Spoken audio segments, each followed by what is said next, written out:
Lastly, yesterday and Saturday, hamok radyo ang nagpanhimaraot sa dakbayan sa Surigao, sa atong mayor, sa mga opisyalis, pahitungod sa tubig. Kay lagi kuno, ini isa ka promesa na himuon. But these people are, our political opponents. Ili sila, tagbalian na sitwasyon. How many years have they been here in the city? Diba 12 years? Since 2010? O may taghimo, tagbaligya, anato water system. O tagbaligya, anato market. And then they say, ang promesa ni administrasyon is na may muagas sa tubig. Yes, daw may muagas sa tubig, kuyang lamang. May problema. Kay may problema, dili lamang sa ato kahimtang, kundi this is also the problem ng iba ng mga syudad. Di naman Ilikon City of Surigao. So, hangyon ko, ang tanan ng mga katawhan, labi na sa ato mga empleyado din. Hibay naman kamo kung sino na administrasyon na nagbaligya ng water system. Dili man kung ini na administrasyon. We are still 4 years. Upat pa katuig. Ha? Sila 12. Tagbaligya pa. Tapos mula sila, harangarkan kamo. Taghimo man ini na political issue. This should not be the case. But we cannot prevent them. Pero nahibayo man ang tanan mga katawhang Surigao noon. Kung ano yung nahitabo, dyan man si Ben. Ibayo man si Jack. I was one who stood up against the privatization.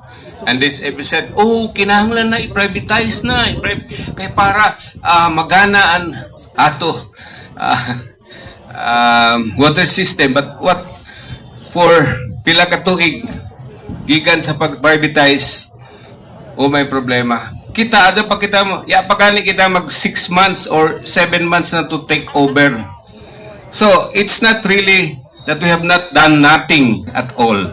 This is a promise to the people of Surigao that the city government is looking in every means possible para lamang ma-resolve rin in tubig. We are happy that our fire station has responded to the call of rationing. I really look upon Engineer Ben to strengthen up ano pa yung mga medios na ato mahimo. Hibayo kami ng problema. It is a problem that we know.